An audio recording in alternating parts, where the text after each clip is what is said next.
Welcome to our channel. Today we how to restore student loan interest deduction in IRS transcripts, complete guide step by step clearly.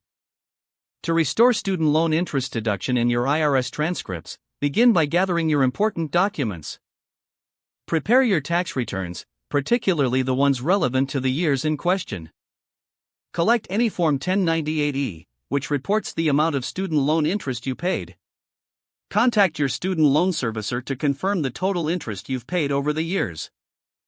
Next, navigate to the IRS website and search for the Get Transcript feature. Select the option that best suits your needs, either online or by mail. If choosing the online option, create an account or log in to your existing IRS account.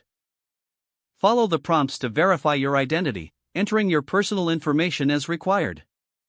Once authenticated, select the specific tax year for which you need the transcript. Requested tax return transcript to gain the most detailed information. After obtaining your transcript, review it carefully for any missing or incorrect information regarding the student loan interest deduction. If discrepancies exist, gather supporting documentation to correct them. Prepare Form 1040X, the amended tax return form, if you need to make any changes. Include the corrected information related to student loan interest on the form.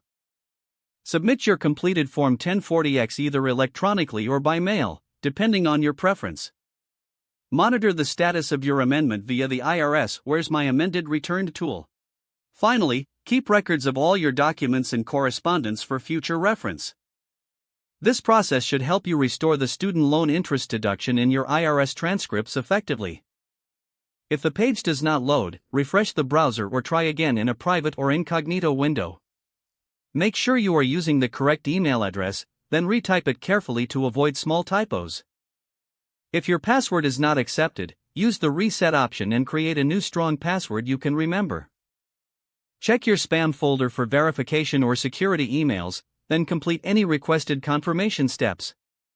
Enable two-factor authentication if available to improve account security and reduce unauthorized access risk.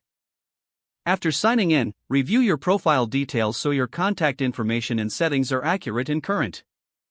If you see an error message, note it down and try again after restarting your device and internet connection.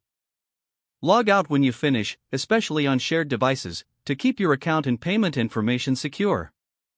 If the page does not load, refresh the browser or try again in a private or incognito window. Make sure you are using the correct email address, then retype it carefully to avoid small typos.